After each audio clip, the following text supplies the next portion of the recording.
गरीब साध साध सब नेक हैं, आप अपनी ठोरे। जो सतलोक ले जाएंगे वो साधु कोई और।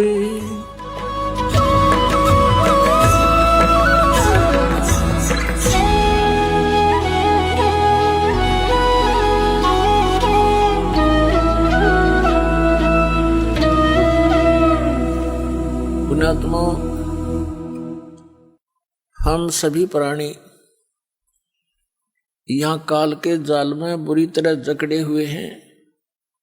ऐसा सुनियोजित षड्यंत्र है इस काल भगवान का। ये जीव सतर की बुद्धि इसको समझ नहीं सकती। परमेश्वर ने आकर के स्वयं ये ज्ञान बताया कि तुम यहाँ रह रहे हो, ये तुम्हारा ठिकाना नहीं है और यहाँ कोई भी प्राणी सुखी नहीं है। और आप जी ने इस झूठे सुख को सुख मान रखा है। कौन से सुख को? किसी के पास संपत्ति हो गई ज्यादा, संतान हो गई, 2-3 अच्छा कारोबार हो गया। परमात्मा कहते हैं आपने इसी को सुख मान लिया। फिर हमें याद दिलाते हैं झूठे सुख को सुख कहे ये मान रया मन मोदे। ये सकल चबीना काल का कुछ मुख में कुछ गोदे। कबीर परमात्मा कहते हैं कि आप जी जिस लोक में रह रहे हो ये काल का लोक है, कसाई का। और ये प्रतिदिन 1 लाख मानव शरीरधारी प्राणियों का आहार करता है और अपने आहार के लिए ही आप जी को यहाँ, जैसे कसाई बकरे पालता है, बकरियां पालता है, ऐसे आपको पाल रखा। ये आपको यकीन हो या ना हो, ये सच्ची बात समझ लेना। ये भगवान की बताई बात है, भगवान का दिया ज्ञान है और हम प्रतिदिन देख भी रहे हैं। ये कोई स्थान है? सारा जीवन हम संतान उत्पत्ति करते हैं, उनके प्यार में लाड में हम कितने मस्त रहते हैं, कितना अच्छा लगता है। 1 मिनट में या तो माँ मर जाएगी या बेटा बेटी मर जाती है। एक परिवार के 3-3, 4-4 सदस्य एक्सीडेंट में या किसी अन्य हादसे में खत्म हो जाते हैं। और फिर क्या है, क्या बचा उनके पास? एक बहुत ही दुर्दांत कथा अभी पीछे पेपरों में प्रकाशित हुई थी। यहाँ सिरसा, सच्चा सौदा सिरसा वाले का कोई सेवक थे और सत्संग सुनकर आ रहे थे। उसके बताते हैं कितने 10-12 सदस्य थे, वो सारे के सारे मर गए, एक बूढ़ा जीवित रह गया।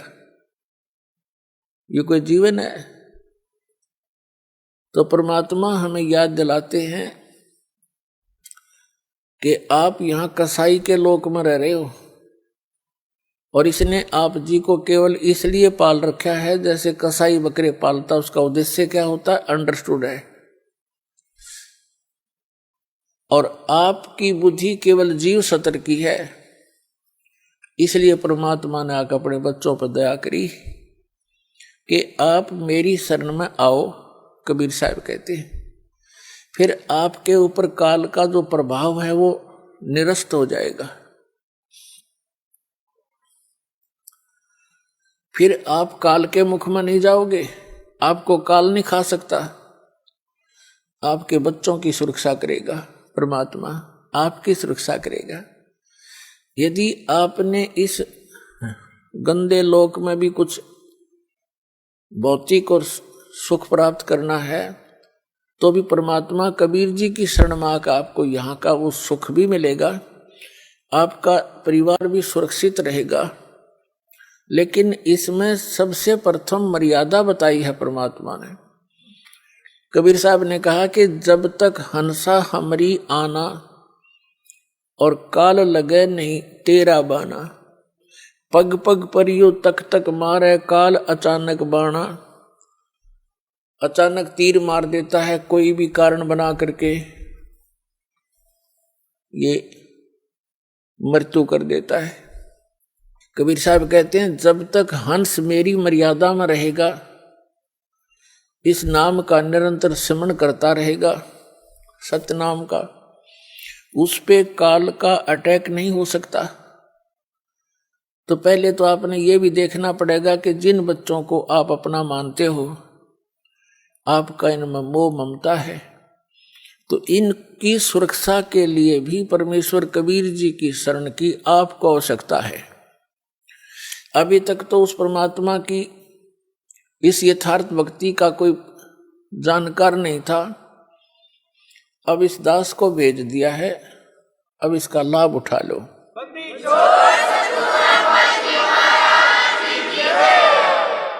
और फिर आप भी सतलोक जाओगे, आपका परिवार भी सतलोक जाएगा। आप पहले चले जाओगे, ये बाद में भक्ति करके आ जाएंगे। जैसे आपका यहाँ जुगाड़ जुड़ गया, ऐसे ही वहां जुड़ जाएगा सतलोक में, ऐसे ही परिवार हो जाएगा। फिर वो परिवार आपका ऐसा ही प्रिय होगा और वहां कोई दुर्बुद्धि नहीं, कोई विकारी प्राणी नहीं, वहां किसी चीज का अभाव नहीं, और सब सुविधाएं, सब सुख आपको उपलब्ध होंगे। आपको जो यहाँ आप सुविधाएं खोज रहे हो, ये सारी सुविधाएं आपको सतलोक में प्राप्त होंगी और वो सदा रहेंगी। तो उसके लिए आपने थोड़ी सी हिम्मत, प्रयत्न, संघर्ष सब करना पड़ेगा।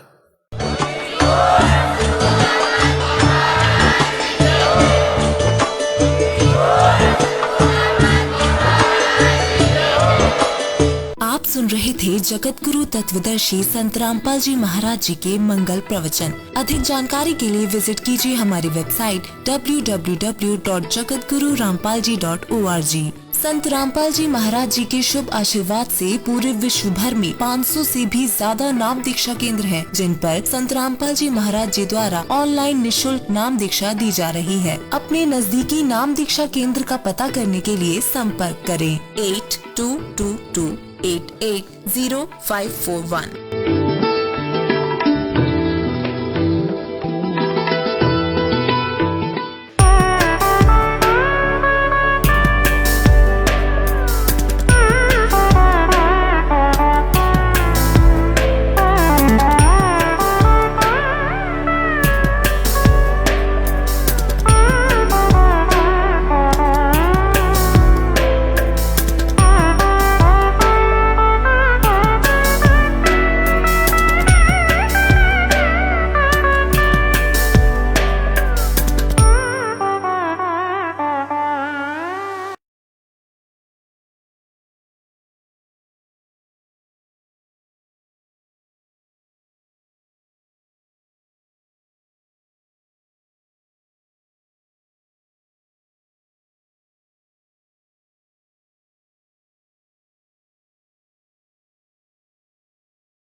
जैसे हम जिस समाज में रह रहे हैं वो इस तत्व ज्ञान से अपरिचित है। ऐसा जानो जैसे आप विद्यार्थी हैं, वो विद्यार्थी नहीं है। तो विद्यार्थी के लिए जो भी कार्य टीचर बताते हैं और विद्यार्थी उनको ठीक रेगुलर उनको कर रहे हैं तो वो बच्चे सफल हो जाते हैं।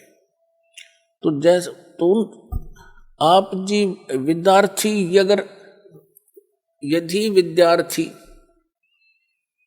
और पाड़ी ग्वालों को देखकर उन ग्वालों के पास घूमने लग जाए, उन्हीं के साथ सारा दिन धक्के खावे, तो विद्या से वंचित रह जाएगा। तो कहने का भाव ये है, जो भक्ति नहीं कर रहे, परमात्मा की साधना नहीं करते, वो विद्यार्थी नहीं है। उनका अनुसरण करना आपके लिए हानिकारक होगा। इसलिए सामाजिक परंपराओं से आपने उल्टा हटना है, पीछे हटना है। और जो परमात्मा की मर्यादा भंग हो जिस भी कारण से, क्रिया से, उसको नहीं करना है। अब जैसे विद्यार्थी अपनी मेहनत करके दिन रात पढ़ाई करके और सफल हो जाते हैं, उनको विद्यालय में किए हुए उस प्रयत्न स्टडी का प्रतिफल फील्ड में मिलता है। जैसे किसी ने अध्यापक की ट्रेनिंग की है तो वो विद्यालय में नहीं, अध्यापक की सुविधा उसको बाहर फील्ड में मिलेगी, अन्य स्कूलों में अध्यापक लग जाएगा। किसी ने डॉक्टर की ट्रेनिंग की है, किसी ने इंजीनियरिंग की है या कोई अन्य पढ़ाई पढ़ी है, तो उसका किया हुआ विद्यालय से बाहर मिलता है। इसी प्रकार आप जी जिनको मानव शरीर प्राप्त है वो प्राणी विद्यार्थी हैं। इनकी पोशाक भिन्न है अन्य प्राणियों से। तो इसकी ये मोटी पहचान है कि जिनको मनुष्य जीवन प्राप्त है उनको परमात्मा पाने वाले विद्यालय के अंदर प्रवेश प्राप्त हो चुका है और उनको सब सुविधाएं प्राप्त करा दी हैं घर वालों ने, तो ये समझ लो। और वो बच्चे फिर अपना उद्देश्य भूलकर सांग सिनेमा देखते हैं, शराब पीते हैं, कोठी बंगले बनाने में अपना जीवन नाश करते हैं, तो विद्यार्थी ठीक नहीं, वो महामूर्ख व्यक्ति हैं। इस ज्ञान से आपको ज्ञान होगा, विश्वास होगा कि क्या बताते हैं परमात्मा, सर्व सोने की लंका होती व रावण से रणधीरम, एक पलक में राज बिराजी जम के पड़े जंजीरम, मन तू सुख के सागर बसरे भाई और न ऐसा यश रे। अब यहाँ की जो झूठी महिमा यश प्राप्त करने के चक्कर में इसे अनमोल जीवन को हम बर्बाद कर जाया करते थे। अब इस ज्ञान की रोशनी में हम यह ठोकर खावेंगे नहीं। ज्ञान इसीलिए दिया जाता है कि भटक ना जावें और भटके हुए ठीक ठिकाने आ जावें। तो क्या बताते हैं कि सर्व सोने की लंका थी, रावण से रणधीरम, एक पलक में राज विराजी, यानी राज्य से विहीन हो गए एक पल में, और फिर यम के पड़े जंजीरम, यम के दूत जकड़ के ले गए उसको, रावण को। परमात्मा कहते हैं आप जी यहाँ परमात्मा की इच्छा छोड़कर सतलोक जाने की इच्छा के अतिरिक्त अन्य जो भी इच्छाएं पाले बैठे हो, आपके लिए बड़ी भयंकर है ये। आप बालक हो, परमात्मा कितनी बार आए हैं, असंख्यों बार यहाँ आ लिए अपने प्यारे बच्चों को इस कष्ट से निकालने के लिए, लेकिन काल भगवान ने, यहाँ के स्वामी ने हमारे को इस झूठे सुख की भांग प्या रखी है। इस भांग के नशे में हम परमात्मा को ना पहचान पाते हैं, ना अपने कष्टों को कष्ट जान पाते हैं। इस तत्व ज्ञान की रोशनी से यह भांग उतरेगी और ये नशा आपका कम हो जाएगा। रात को भी निद्रा आनी बंद हो जाएगी। परमात्मा की ये जो ज्ञान है, परमात्मा की महिमा आपको रह रह कर याद आओगी। जैसे किसी को टेंशन हो जाती है तो एक दिन आपकी ऐसी स्थिति हो जाएगी। कबीर साहब कहते हैं कि जैसे पर घर पावना रह उठाए चित, एक समय आपकी ऐसी स्थिति आवेगी जैसे आप जी किसी दूसरे कहीं चले गए, किसी रिलेटिव के यहाँ रिश्तेदारी में, और वहां आपको प्रार्थना कर देते हैं कि आज रुक जाओ। आप रुक गए, लेकिन आपको ये पता है कि यहां मैं ज्यादा समय का नहीं हूं, और अगले दिन आप चलने की तैयारी करते हो। उस दिन भी आपसे प्रार्थना कर लेते हैं कि आज जो रुक जाओ। अधिक प्रार्थना से आप रुक अवश्य जाते हो, लेकिन आपका मन आपके घर पे पड़ा होता है कि वो करना था, ऐसे करना था, ऐसे करना था। तो परमात्मा कहते हैं जब आपको यथार्थ ज्ञान हो जाएगा, आपका यहां से मन उठ जाएगा। जैसे पर घर पावना, दूसरे के घर में मेहमान, रह उठाए चित। इस दास आपको उस कबीर गॉड गिवन ज्ञान से इतना परिपक्व करना चाहता हूं कि आपकी आस्था उस सतलोक में दृढ़ हो जा, और जहां आशा ता बासा होई, मन कर्म वचन सुमरियो सोई। पुण्यात्मा, हमने जो भी ज्ञान मिला उसके आधार से हमने उसकी आस्था की। अभी तक हमने श्री राम, श्री कृष्ण, श्री विष्णु भगवान, श्री शंकर भगवान, दुर्गा माता, तीर्थ व्रतों का ज्ञान हुआ तो हमारी उनमें आस्था हुई। उसी आस्था के आधार से हम यहाँ भटकते रहे। अब आपकी श्रद्धा, आपकी आस्था उस सतलोक में दृढ़ करनी है, और दृढ़ ज्ञान से होगी मुक्ति, इस नाम से होगी जो दास आपको देगा।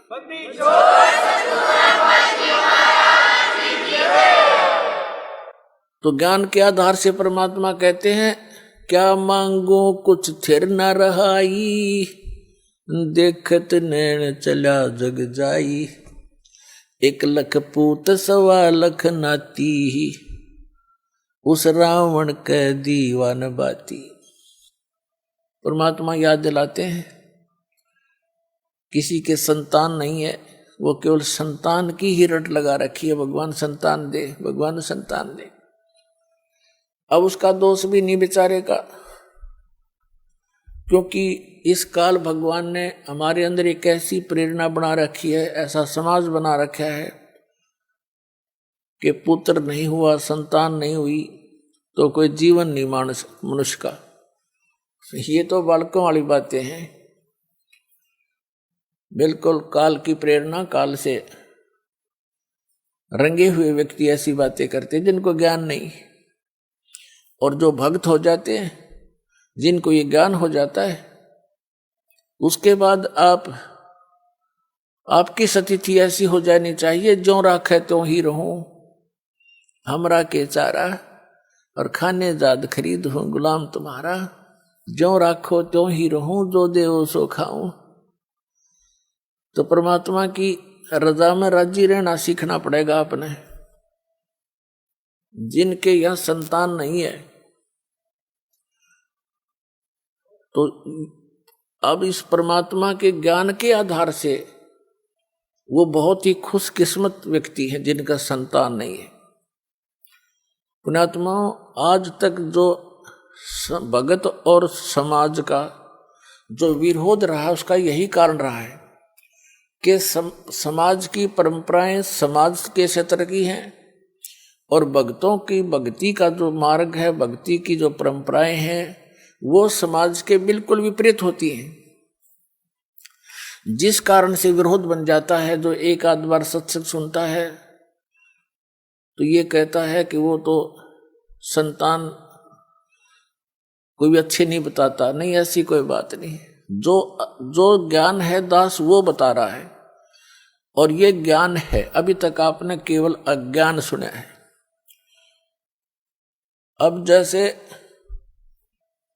एक लेवा एक देवा दूतम, एक समय सुखदेव ऋषि, उसको ज्ञान हुआ, मां के गर्भ में ही उसको ये चेतना होगी कि ये संसार बहुत भयंकर सथल है, और इसमें बाहर जाते ही ये तीनों गुण, रजगुण ब्रह्मा जी, सतगुण विष्णु, तमगुण शिव जी, इनके तीनों गुणों का प्रभाव जीव को मां के गर्भ से बाहर जाते ही हो जाता है। मां के गर्भ में इनका असर नहीं होता। उस समय इस बच्चे को, बेटा या बेटी को, अपने पूर्व जन्म की चिंता का भी चेतना रहती है। आगे उसके प्रारब्ध में के कष्ट आने उसको वो भी याद रहते, और बार बार यही रटना लगाता है कि हे भगवान, आपके ज्ञान को आधार बनाऊंगा, परम संत की खोज करके मैं मोक्ष कराऊंगा। लेकिन सुखदेव ऋषि को ये भी ज्ञान था कि बाहर जाते ही हमें मूर्छित कर दिया जाता, जैसे इंजेक्शन लगा के अचेत कर दिया जाता है इन तीनों गुणों के प्रभाव से। अब जैसे मिर्च का स्वभाव है, जैसे कई अज्ञानी कहते हैं कि ब्रह्मा विष्णु महेश गुण नहीं है, वो तो गुणी है। अरे मिर्च गुणी है, वो गुण तो मिर्चे का है। वो जो मुंह जला दे, आंखें में हाथ लाग जाए तो आंख कति कंडम हो जाए। तो कहने का भाव ये है कि ब्रह्मा विष्णु महेश को इस काल भगवान ने अपने पुत्रों को एक एक गुण युक्त कर रखा है। जैसे मिर्च को गुणी ऐसे गुण युक्त कर दिया तो उसके अंदर गुण है, वो कहीं रखी रहे। इन तीनों भगवान अपने अपने राजधानियों में रहते हैं, ऊपर के लोक हैं इनके अलग अलग, और वहां से उनसे निकल रही ये रेज किरणें, ये तरंगे तीनों गुणों की, ये हमें प्रभावित करते हैं। अंदर सब चेतना होती है। मां के गर्भ से बाहर आते ही एकदम बच्चा अचेत हो जाता है, यानी उसको वो याद नहीं रहता तेरे तू कहाँ था, कौन था। सुखदेव ऋषि ने बाहर नहीं, सुखदेव ऋषि मां के गर्भ से 12 वर्ष बाहर नहीं आया। ब्रह्मा विष्णु महेश ने तीनों ने आके कहा, सुखदेव तू बाहर आ जा, और ये मर्यादा भंग मत कर हमारी। 9 महीने के अंदर मां दुखी हो लेती है गर्भ में, गर्भ के पीरियड में, और तुम 12 वर्ष हो गए, या मर्यादा मत बिगाड़े। तब सुखदेव ऋषि ने कहा, भगवान बाहर आते ही आपके तीनों गुण हमें अचेत कर देते हैं, हम भूल जाते हैं उद्देश्य को। आप जी अपने इस त्रिगुणमयी माया को कुछ समय के लिए रोक लो, तब मैं बाहर आऊं। तब उन्होंने कहा, भाई ये तो जबरदस्त प्रेशर है, अधिक समय तक हम रोक नहीं सकते। फ्रिक्शन ऑफ सेकंड, यानी पल के भी कुछ हिस्से तक हम इसका इतनी देर रोक सकते हैं। सुखदेव ऋषि ने कहा, तुम इतनी देर रोक दो। कहते हैं इतनी देर उन्होंने माया रोकी थी, इतनी देर में मां के गर्भ से बाहर आ गया, वो चले गए। अब सुखदेव ऋषि अपनी और नाल को कमर पे रख के चल पड़ा, कंधे पे। व्यास जी, ऋषि व्यास की पत्नी से उसका जन्म हुआ, तो व्यास जी ने कहा, बेटा दर्शन दे, अरे सूरत तो दिखा दे। अपुत्र मोह के अंदर वो बहुत व्याकुल था, और कहा, तेरा मैंने 12 वर्ष इंतजार किया, पुत्र के दर्शन करूंगा, तो बात तो सुन ले मेरी। तब सुखदेव ऋषि ने कहा था कि एक लेवा एक देवा दूतम, और कोई किसी का पिता नहीं पूतम। ऋषि जी, ना जाने कितनी बार तू मेरा बाप बन लिया, और ना जाने कितनी बार मैं तेरा बाप बन लिया। या बूंदी बीमारी है, मेरा रोग कट दे। ऐसे मुड़ के नहीं देख रहा, चलता चलता बातें कर रहा है। एक लेवा एक देवा दूतम, और कोई किसी का पिता नहीं पूतम। ये ऋण संबंध जुड़ा एक ठाठा, अंत में सब 12 बाटा। इतना कहकर वो आकाश में उड़ गया सुखदेव ऋषि। पूर्व जन्म के भक्ति शक्ति से उसकी बैटरी चार्ज थी, आकाश में उड़ गया। व्यास जी खड़ा खड़ा देखता रह गया। तो पुण्यात्माओं, यहां आपस में जो आप जैसे कोई रिश्तेदारी से जुड़े हो, पिता पुत्र बनकर जुड़े हो, पुत्री बेटी पत्नी बनकर जुड़े हो, ये आपका ऋण संबंध है, पिछला संस्कार है। कोई लेने आ रहा है अपने कर्जा, कोई देने आ रहा है। एक लड़का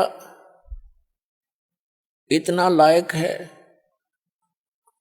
अपनी कमाई करता है, मजदूरी मेहनत जो भी करता है, और पिताजी शराब पीता है, तो वो पिता उस बालक से पिछले जन्म का कोई ऋण ले रहा है।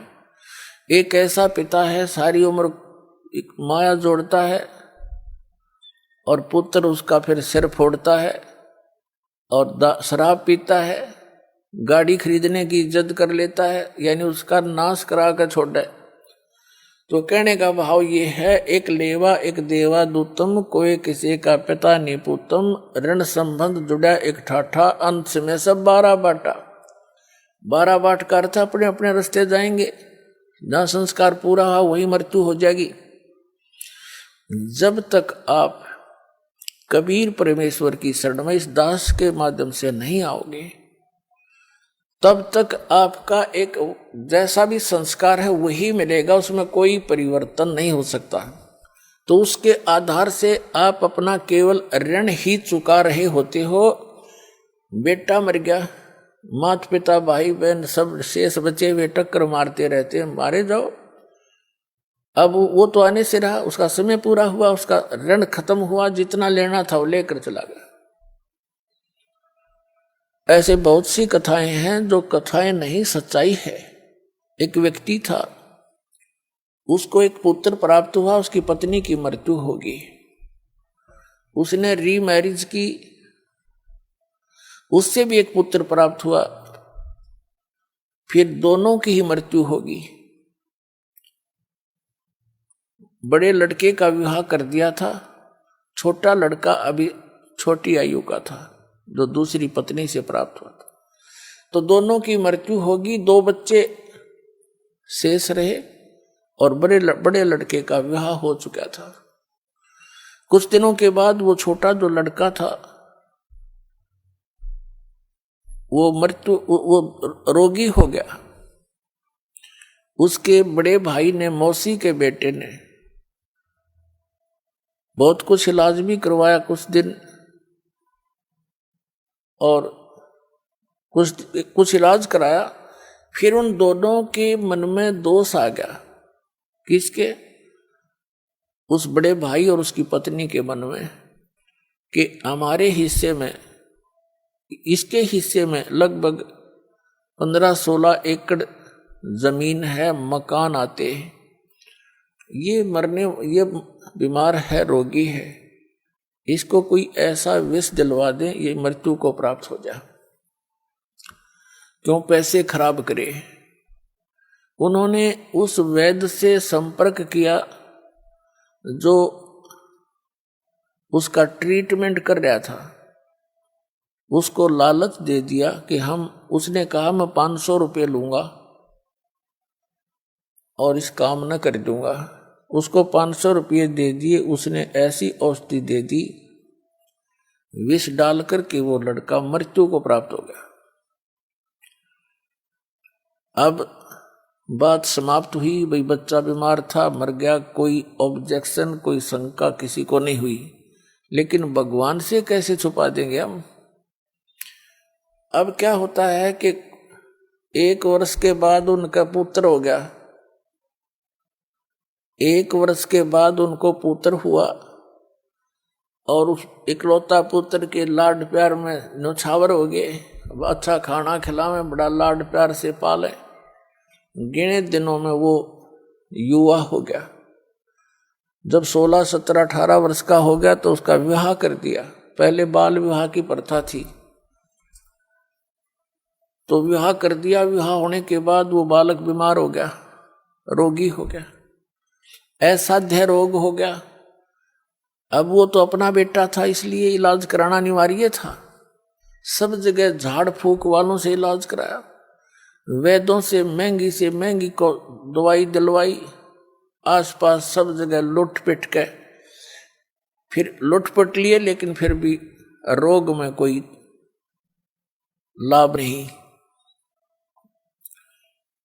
और कुछ आधे से अधिक जमीन को भी सेल करके बेच के वो धन भी बच्चे के ट्रीटमेंट पर लगा दिया।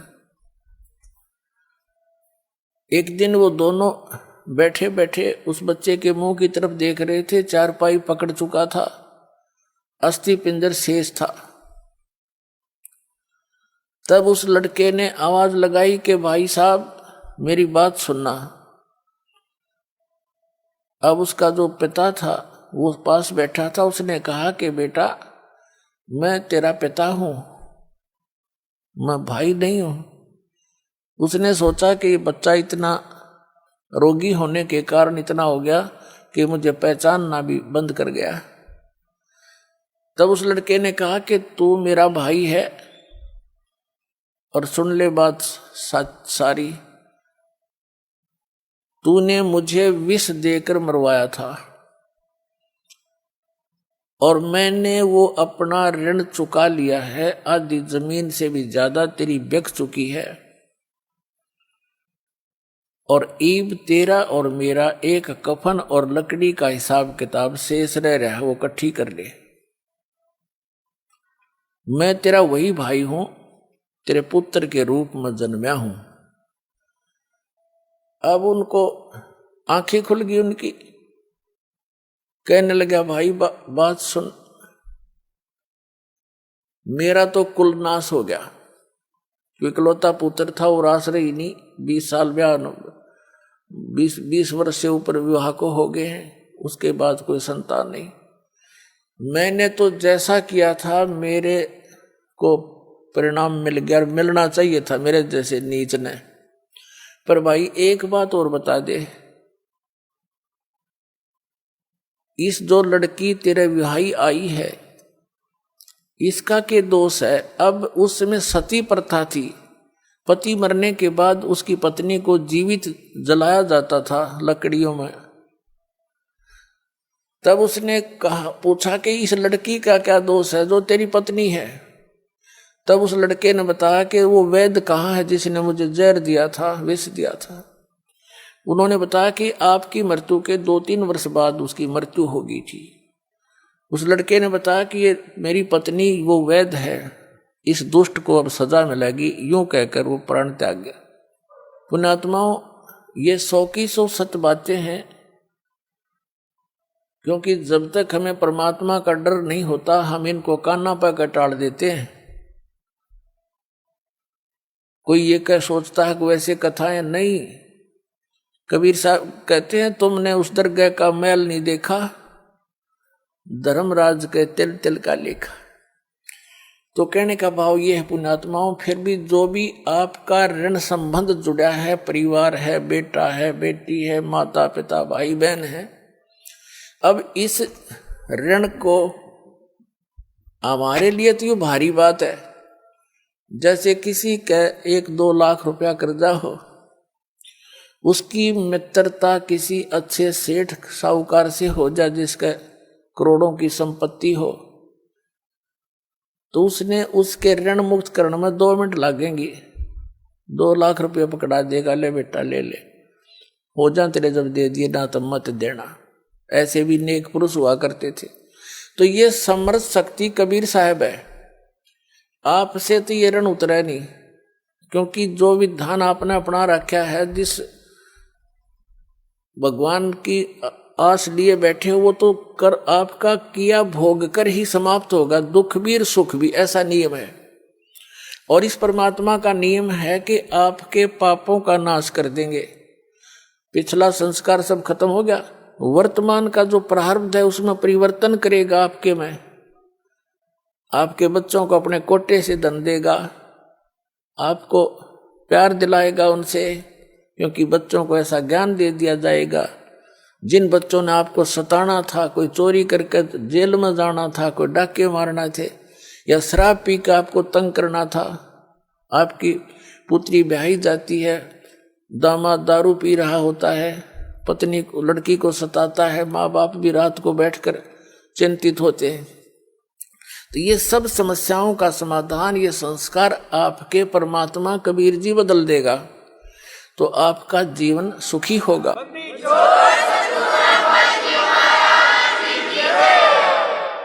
और रही बात जिनके संतान नहीं है, ये सत्कर मान लेना, उनका कोई ऋण शेष नहीं है, वो तो कति किनारे पे बैठे मोक्ष के पे, जब थोड़ी सी बुद्धि रखते हो तक, जब तक आप समाज ने देखोगे तो यही जूते खाओगे। सभी महापुरुषों ने कहा है कि लोक लाज मर्याद जगत की तन जो तोड़ बगावे, जब कोई राम भगत गत पावे। लोक लाज ना कीजियो निर्भय हो रहिए, यो मन संतों दीजिए तो गोविंद पाइए। जैसे मीराबाई से उसकी मां ने कहा था, सत्संग में जाना मीरा छोड़ दे, सत्संग में जाना मीरा छोड़ दे, हाय मारी लोग करें तकरार, सत्संग में जाना मीरा छोड़ दे, हाय मारी लोग करें तकरार, सत्संग में जाना मीरा छोड़ दे। मीराबाई ने एक बात कही थी, सत्संग में जाना मेरा ना छोटेरी, सत्संग में जाना मेरा ना छोटेरी, हारी चाहे जड़ के मरो संसारे, सत्संग में जाना मेरा ना छूटेरी, हारी चाहे जड़ के मरो संसारे, सत्संग में जाना मेरा ना छूटेरी। और कबीर परमेश्वर जी भी कहते हैं, लोक लाज मर्याद जगत की, ये एक बंधन बेड़ी है, एक बंधन ये बेड़ी है आपके। लोक लाज से हमने उल्टा हटना है, हमने परमात्मा के मार्ग को ग्रहण करना है। और सोई जन उबरे जिन तोड़ी कुल की कान, कबीर साहब कहते हैं कुल करनी के कारण, जो परंपरागत जो परंपराएं हैं आपकी कुल की, खानदान की, कुल करनी के कारण हंसा गया बिगो, और जब यू कुल के कर लेगा तू चार पाया का हो। कबीर साहब कहते हैं आज तो तू लोक लाज में आकर भगवान से दूर हो जाएगा। लोग, क्योंकि जिनको ज्ञान नहीं वो तो आपका विरोध करेंगे ही करेंगे। जब आपको ज्ञान हो जाएगा ना, फिर ना सुनो उनकी, चाहे कितना भी आपने संघर्ष करना पड़ो। संघर्ष में लड़ाई नहीं होती, उनकी बातें नहीं माननी, ये संघर्ष हमारे लिए। तो कहते हैं जब तू गधा बन के खड़ा हो जाएगा चार पाया का, जब यू कुल के डाल उड़ा देगा तेरे, जिसकी आज तू आन कान मान कर भगवान से दूर हो जाएगा। तो कबीर साहब कहते हैं कुल करने के कारण ये हंसा गया बिगो, यानी इसने अपना नाश कर लिया भक्ति का, और तब यू कुल के कर लेगा तू चार पाया का हो। तो इन बातों से डर के आप भक्ति कर सकते हो। और पुण्यात्माओं, खुद भगवान बतावे, आंखों देखा संतान वो संत बतावे जिनको परमात्मा मिले, और चारों सभी सदग्रंथ बतावे, तो फिर उस बात में कोई त्रुटि नहीं होती। ऐसा प्रमाणित ज्ञान आपको इस चौथे युग में ही मिल सकता है, और इस चौथे युग का यही वो प्राइम टाइम है। और धन है आपके माता पिता जिनसे जन्म हुआ, आपका ऐसे समय में जन्म, और ये मनुष्य जीवन और ये क्षेत्र पूरे विश्व में यदि वर्तमान में कोई अक्षेत्र बचा है तो भारतवर्ष का वो अक्षेत्र है कुछ, जिसमें अभी विकार अधिक घर नहीं कर पाए हैं, जैसे मांस, शराब, ये बकवाद। तो अब ऐसे स्थान पर आपका जन्म हुआ। वैसे तो परमात्मा ने, चाहे कोई कसाई भी है, इस भक्ति से, इस परमात्मा के नाम से उनका भी उद्धार होगा, क्योंकि ये मंत्र इतना जबरदस्त है। इसको चाहे कोई भी जाप करो, बुराइयां त्याग दे, जैसे पहले होली सो होली, पिछले सभी पापों का नाश कर देगा ये भगवान। बड़ा दयालु है, इनके पास वो समर्थ शक्ति है। ये मंत्र यथार्थ है, जिसकी थोड़ी भक्ति से भी घना लाभ आपको होगा। तो प्रत्येक प्राणी पार हो सकता है, ये रास्ता ठीक मिल गया। तो क्या बताते हैं, आप वो पुण्यात्मा हैं जो इस मार्ग पर लग रहे हो, किसी ना किसी कारण से आप यहाँ पहुंच रहे हो।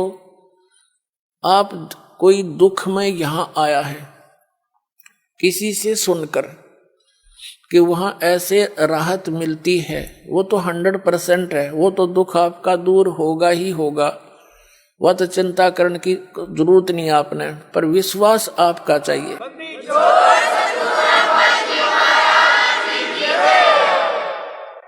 और जब तक दुख दूर नहीं होंगे तो भक्ति में रुचि नहीं बन सकती, कभी भी नहीं बने। और जब आपके एक संकट निवारण होंगे, आपकी आत्मा गदगद होगी और अधिक भक्ति करने दिल करेगा। आपको विश्वास दृढ़ होना चाहिए, मर्यादा में रहना पड़ेगा। जिस दिन आप इन परंपराओं के उलझन से निकलकर सतमार्ग ग्रहण करके और मर्यादा में भक्ति करना प्रारंभ कर दोगे, उस दिन तो आपको गिनती नहीं होगी कितने सुख आपको देगा भगवान।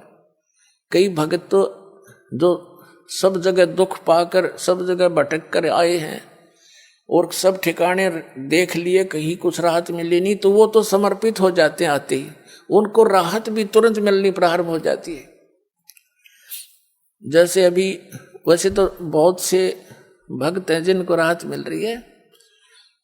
एक इधर बिहार साइड से एक MBBS डॉक्टर है, वो आए हुए हैं भक्त यहाँ पर। उसकी बिटिया को इतना भयंकर रोग, सब जगह दिखा लिया उसने, सब जगह, क्योंकि पैसे भी बतेरे थे, खुद भी MBBS डॉक्टर था। सभी जैसे अपोलो वगैरह जो अपने दिल्ली के अंदर हैं उनमें भी, और बीमारी न्यो की न्यो सब इलाज करा लिया, ढेर सारी गोलियां खावे, पीड़ा ज्यों की तू। यहाँ किसी ने बता दिया दुखी प्राणी आ ही जात मान ही लेता है। उसने ये भी देख लिया था कि मैंने कोई ठिकाना नहीं छोड़ा, सब जगह जा लिया, जो मर्यादा बताई सारी स्वीकार करी। और हफ्ते पीछे लड़की स्वस्थ होगी, उसको देखकर और भी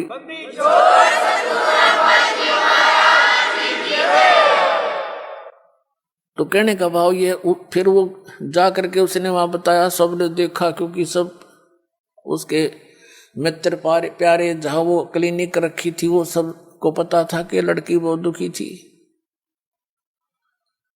तो उसने उसको ये कह रहा था कि मैंने कई इंजेक्शन देने पड़ते थे डेली, पेन किलर के, फिर भी नहीं चिल्लाया करती थी। और यहाँ ते कह दिया था गोली दवाई मत देना, क्योंकि आपने जो कसर छोड़ नहीं रखी। उसी दिन से वो दवाई छोड़ दी थी उस बेटी ने, आज तक स्वस्थ है वो, 2-3 महीने की बात हो।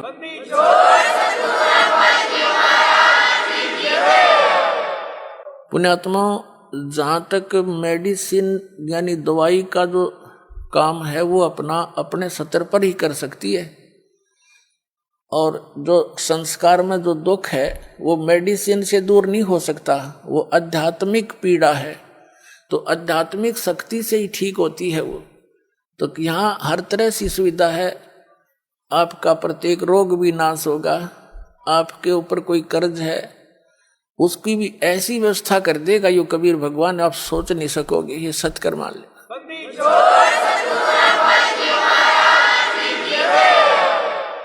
जैसे 2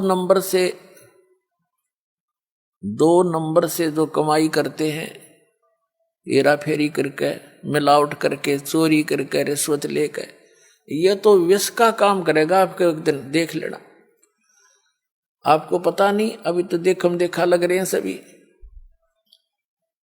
एक व्यक्ति बता रहा था, कहने लगा जी नाम लेने से पहले मैं 10 रुपये की काम करूं था, 20 का नुकसान होया करता, और कर्जा हो गया।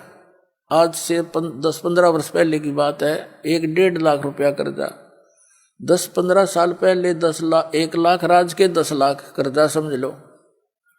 इतना दबाव था उसके ऊपर, दीक्षा ली, कुछ अटपट भी कराया करता, वो बंद करवाई, शराब पीना, मांस लेना खाना, और कोई मिलावट नहीं करेगा, जो भी तू काम करेगा नियत से कर, देख भगवान पर की रजा देखना।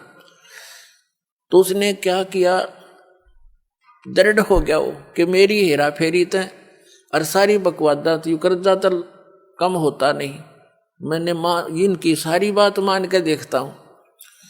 1 वर्ष के अंदर अंदर क्या हुआ, उसका एक मित्र था, उसके पास कुदरती चला गया, 2-3-4 वर्ष के बाद मिला था उससे। उसने कहा तू एक काम कर कि मेरी यहां से ट्रांसफर होगी, उसका मित्र था, कोई अधिकारी था, और एक प्लाट है मेरा यहाँ पर, इसको तू ले ले।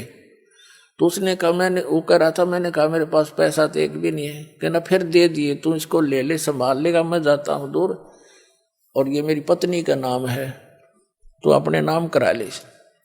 पैसे दे दिए जब हो तेरे पे। अब उसने उसके नाम, अपने मित्र के नाम प्लाट करा दिया। कुछ उसकी इंक्वायरी की समस्या थी, अब परमात्मा 100 कारण बना दिया अपने भगत के लिए। तो क्या हुआ, 1 वर्ष के बाद, 2-3 महीने के 4 महीने के बाद क्या हुआ, उसके साथ से एक बाईपास निकल गया। पहले वो 100 रुपये रेट था, तो जब 400-500 हो गया एकदम, वो कहने लगा जी। उसके 5-6 महीने के बाद एक व्यक्ति आया, प्रॉपर्टी डीलर, वो नाम नूम देख के किसका है, उसने कहा प्लाट बेच ले। अब भाई ले ले, मैंने बेचना था नहीं अभी, मैं सोचू था और बड़ी कीमत हो जा। मैंने उसके 1.5 लाख रुपये मांगे, और मेरे हिसाब से वो 40,000 का था, 16,000 का मुझे पड़ा था उस समय। मैं सोच रहा था 40,000 का हो गया होगा, बस गणित गणा।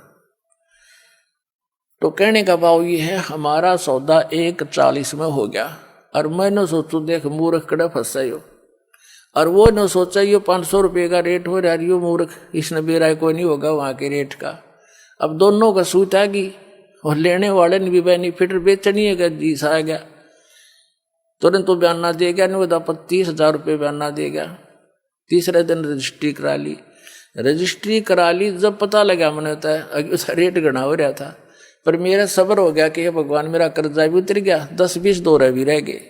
तो परमात्मा कहते 100 साल सीधर मैं करूं अपने जन के काज, और उसका मित्र का भी दे दिया उसमें। तो ये परमात्मा जो व्यवस्था करेगा, जीव नहीं कर सकता उसको, ये पल्ला गांठ लगा लियो अपनी।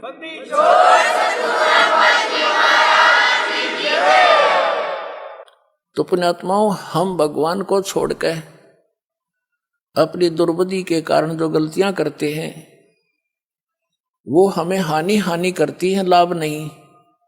और अब रही बात, उसको इतना विश्वास हो गया, फिर तो माया वापस हटता है इंसान जब इसकी सच्चाई का पता लगता है। तो पुण्यात्माओं, परमात्मा साथ है तो माया तो उसकी छाया की तरह साथ रहेगी आपके, यहां कमी नहीं रहने देगा आपको। ये समर्थ शक्ति है, कहते हैं जैतन राजपाट भी चाहिए हमारा धर ले ध्यान। वैसे तो हमने राजपाट की आवश्यकता नहीं, सबसे बड़ा हानि का सौदा है जो राजनीति में जाते हैं वो अपना जीवन नाश करते हैं। भक्त को राजनीति के आसपास भी नहीं जाना चाहिए। वोट देना हो नेक आदमी देखकर वोट देना, किसी ऐसे भाव में भावुक होकर किसी के कहने से और या कोई पार्टी विशेष देखकर आप अपना वोट देकर पाप के भागी मत बनना, क्योंकि आपके द्वारा दिया गया वोट से जो चुना हुआ व्यक्ति है यदि वो गलतियां करता है तो उसका रेसों में पाप आपको भी लगेगा। तो ये ध्यान से रखना है, अपने वोट का सदुपयोग करना है, करो कितना, क्योंकि राजा तो एक चुनना ही पड़ेगा व्यवस्था बनाए रखने के लिए, इतनी सी बात। लेकिन स्वयं उस व्यवस्था में सड़ना नहीं, आपने परमात्मा पाना है, यहाँ से मन हटाना है। और यहाँ के राजाओं की क्या स्थिति है, हम कथा इतिहास पढ़ा करते हैं। मोहम्मद गौरी ने इतनी बार चढ़ाई करी, 16 बार चढ़ाई करी, फिर विजयी हुआ, विजयी होकर के कला तोड़ दिया, इतने आदमी मरवा दिए और 5-7 वर्ष राज्य करा, फिर मृत्यु को प्राप्त हो गया, गधा बना अंडा। वही क्या था मोहम्मद गौरी।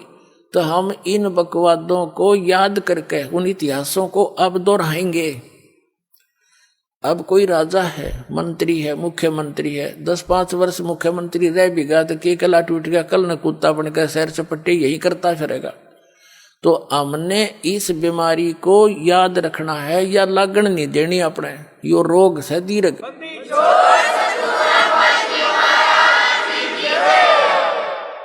अब जैसे क्या याद दिलाते परमात्मा, सर्व सोने की लंका थी वो रावण से रणधीरम, एक पलक में राज विराजी जम के पड़े जंजीरम, मन तू सुख के सागर बसरे भाई और न ऐसा यसरे।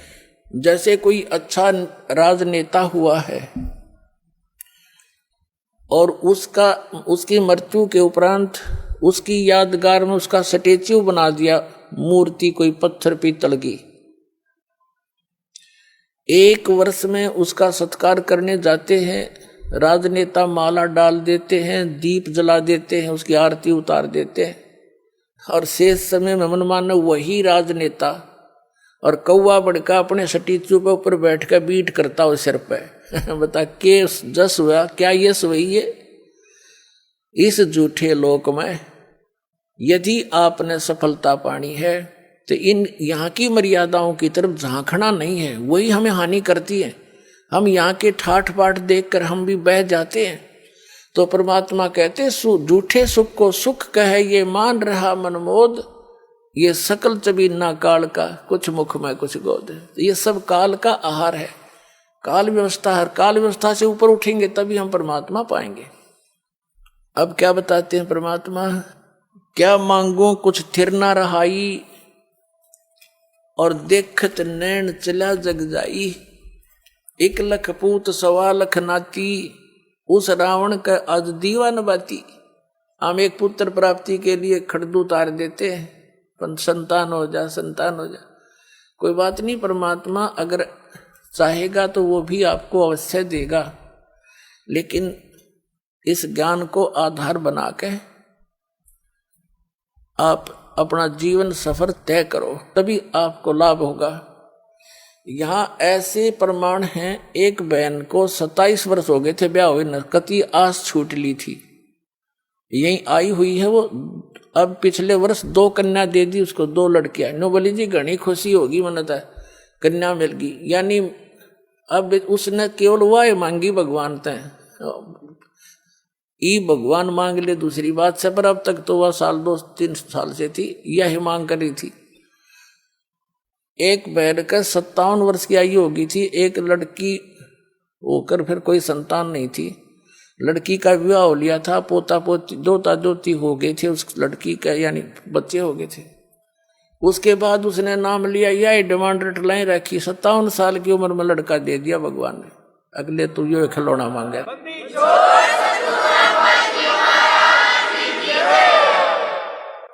तो पुण्यात्मा हम ये खिलौने मांगते हैं, इन खिलौनों ने जो मांगना बंद कर देंगे ना, जो भक्ति हमारी सफल होगी।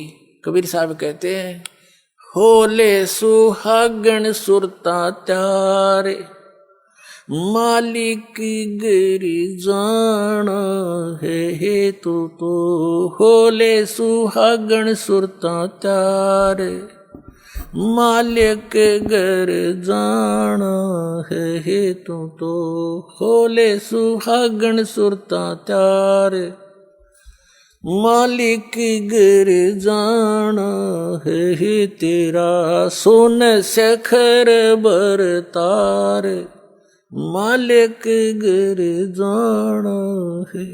क्या बताते हैं? सुरता यहाँ आत्मा को कहा जाता है कि होले सुहागण सुरता त्यार, तूने मालिक घर जाना है। सुहागण का अर्थ है जिस आत्मा ने, जिस प्राणी ने गुरु के माध्यम से दीक्षा प्राप्त कर ली, समझो उस गुरु ने आपका नाता जुड़वा दिया, आपके पतित है। आत्मा का पति परमात्मा है। तो जिनको उपदेश दीक्षा मिल गई वो सुहागण होगी, और जिन्होंने नाम लिया नहीं है तो अभी कंवारी आत्माएं हैं। तो अपने पति के घर तो सुहागन ही जाएगी, यानी जिसका नाता सगाई ब्याह हो गया वही जाएगी। तो यहाँ परमात्मा इस आत्मा से कहते हैं, होले सुहागन सुरता त्यार, मालिक घर जाना है, तेरा सुन शिखर बरतार। तेरा पति सुन शिखर में, सुन स्थान पर, सबसे ऊपर की चोटी पर, उस सतलोक के अंदर तेरा पति रहता है। होले सुहागण सुरता त्यारे, मालिक गिरी जाना है तो होले सुहागण सुरता त्यारे, मालिक घर जाना है तेरा सोन शेखर बरतार, मालिक घर जाना है। नाले धोले ओढ़ पैर लेकर 16 श्रृंगार, नाले धोले ओढ़ पैर लेकर 16 श्रृंगार, आज नहीं तय तड़के परसों आवेंगे तेरे लड़ियार, मालिक घर जाना है तो होले सुहागण सुरता त्यारे, मालिक घर जाना है। गुड़िया खेलत उम्र गवा दी, लाया नहीं विचार, गुड़िया खेलत उम्र गवा दी, लाया नहीं विचार। अब क्या बताते हैं परमात्मा कि जो गुड़िया का खेल खेल रहे हो आप, तुमने इस ज्ञान को आधार नहीं बनाया। जैसे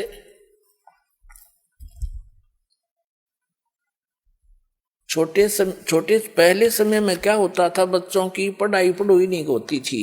लड़कियां, उनका केवल जैसे जब तक माँ के घर पर रहती थी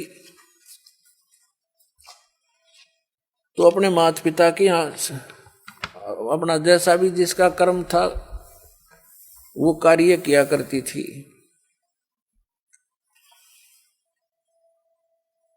और फिर अपने पति के घर जाकर के अपने क्रिया में व्यस्त हो जाती थी। तो जब तक लड़की छोटी होती थी, छोटी लड़कियां क्या करती थी, जैसे बड़ी बहनों की या बुआ की जिसकी शादी हो चुकी होती है, उसके लिए पहले दहेज तैयार करा करते हैं। और हमने देखा हमारी जो बड़ी बहनें थी, उनके लिए घर पे ही टेलर को बुला लिया जाता था। और वो ऐसी व्यवस्था थी, ऐसे थे कि जैसे ससुराल में ये एक दहेज दिया जाता था ससुराल वालों के लिए, आगे वालियों की 25 तीड़, तीड़ माने सूटों के सेट, और फिर उन तगलियां के और 10 न्यारे, लड़की के अलग से, सासू ससुरिया के, नंदा के न्यारे। तो ऐसे वो बनाया करते थे, उनको अलग अलग सेट करके रख दिया करते थे, ये लेने देने की, ये पहनने की। तो छोटी लड़कियां जो देखा करती थी, तो फिर वो क्या करती थी, जो टेलर आता था कपड़े सिलता था, उसमें से छोटे छोटे टुकड़े बच जाते थे, वो छोटी बहन उठा लेती थी और उनको ऐसे सत्तून की तह बना बना कर रख लेती थी, एक गठड़ी बांध लिया करती। ये 25 तीड़ आगली की, ये 15 पछलियां की, या गुड्डों की, 10 गुड्डी की, 10 दुल्हे के, एक गुड्डा बना लेती अपना, एक गुडिया उन्हीं कपड़ों में 2 बना लेती थी, और फिर उनका ब्याह करती थी। फिर उनके कपड़े, ये तेरी दूसर की, ये तेरे फलाने की, वह गठड़ी बांध लेती थी।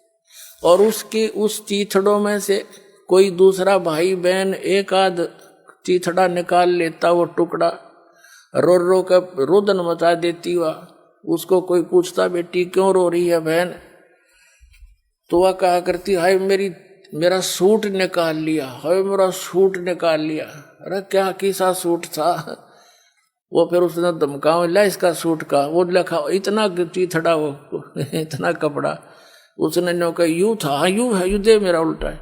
फिर वह शांत होगी। उस चीथड़े ने वह सूट मान रही थी तिल। और जब उस बेटी का विवाह हो जाता है, युवा हो जाती है, तो फिर उसको ओरिजिनल तो दूल्हा मिले, वो तो गुड्डा गुडिया गेल खेला करती, और ओरिजिनल सासू ससुरिया का बेरा पट्टे, ओरिजिनल सूट दिखे उसने। फिर उसको कोई ये कहे कि तू आजा गुड्डा गुडिया का खेल खेल ले, सपने में भी ना खेल लेवा। तो पुण्यात्माओं, जब आपको उस सतलोक वाले दुल्हे का ज्ञान हो जाएगा, सब आत्माओं का एक का पति है, वो एक ही मालिक है, और फिर वहां जो सुख होगा, आप यहाँ संसारिक इन सुखों को, एक बेटा हो जाए, एक बेटी हो जाए, कार हो जाए, कोठी हो जाए, कहते ये तो गुड्डा गुडिया के खेल हैं, और ये असंग जन्म हो गए तुमने खेल त्याने, ये गुड्डे भी समाप्त, तुम भी नष्ट, और फिर गधे गधी बनकर फिर धक्के खाते फिरो। अब क्या बताते परमात्मा, जिन बहनों की इस लोक लाज में आके, या वैसे विशेषकर बहनों को ज्यादा प्रेरणा रहती है, क्योंकि ये माइयां जो होती हैं, कोई ना कोई आकर उसके इंजेक्शन लगा जाती है, हे भगवान एक बालक तो चाहिए था इसके, वह ना चाहती ना, फिर भी उमंग पैदा कर दिया उसके। और इस ज्ञान से पुण्यात्माओं यो कति नाश हो जाएगा, जब थोड़ा सा जान दोगे, सच्चाई से परिचित हो जाओ, फिर भगवान देव तो उसका अपना, उसको उसी ढंग से हम डील करेंगे और प्यार से रहेंगे। भगवान की भक्ति बच्चों से भी कराएंगे, आप भी करेंगे, उनका भी मोक्ष हो जाएगा। और भगवान चाहता है कि तुम पीछा छुटवाओ यहाँ से, तो फिर जानबूझ का अपने गल में लठ बांधना ना चाहिए। जैसे पशु के गले में एक बांध दिया कर दे खुट्टा सा, नौ चालन दे गट्टियां पे लग गए, और फिर भी आपने शौक है तो वो भी बांध देंगे, कोई चिंता ना करियो, कदे कोई इस बात में दुख मान जा।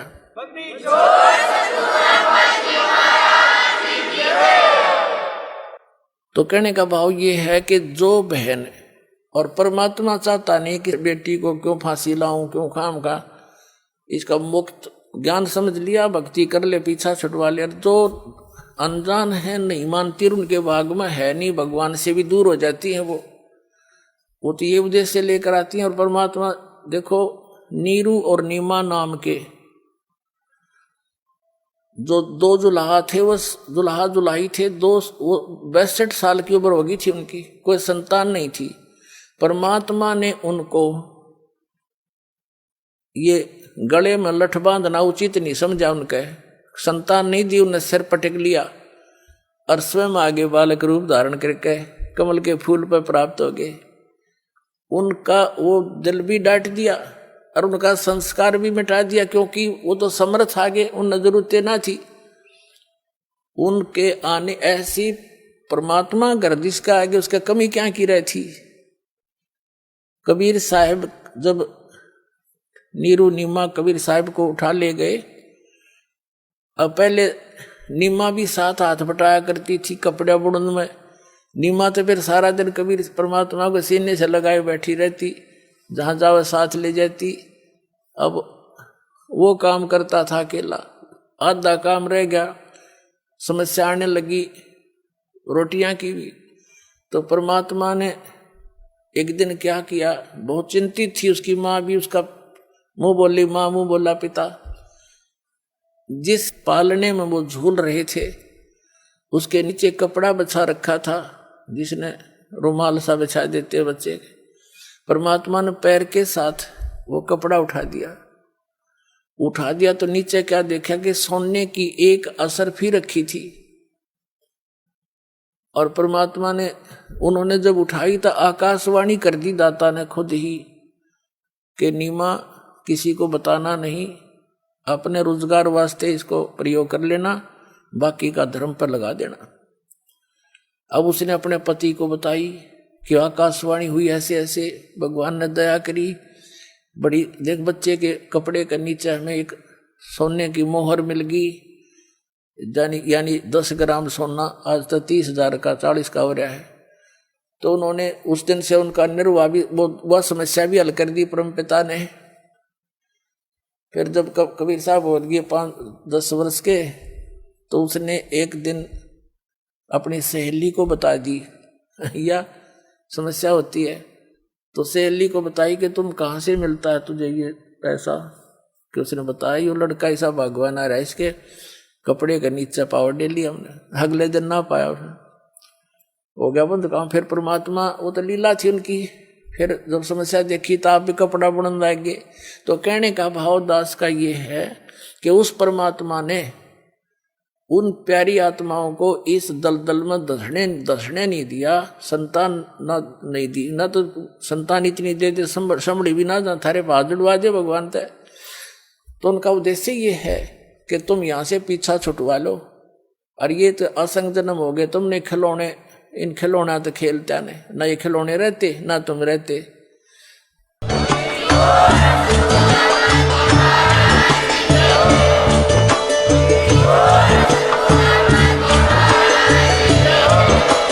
आप सुन रहे थे जगत गुरु तत्वदर्शी संत रामपाल जी महाराज जी के मंगल प्रवचन। अधिक जानकारी के लिए विजिट कीजिए हमारी वेबसाइट www.jagatgururampalji.org। संत रामपाल जी महाराज जी के शुभ आशीर्वाद से पूरे विश्व भर में 500 से भी ज्यादा नाम दीक्षा केंद्र हैं, जिन पर संत रामपाल जी महाराज जी द्वारा ऑनलाइन निशुल्क नाम दीक्षा दी जा रही है। अपने नजदीकी नाम दीक्षा केंद्र का पता करने के लिए संपर्क करें 8222880541।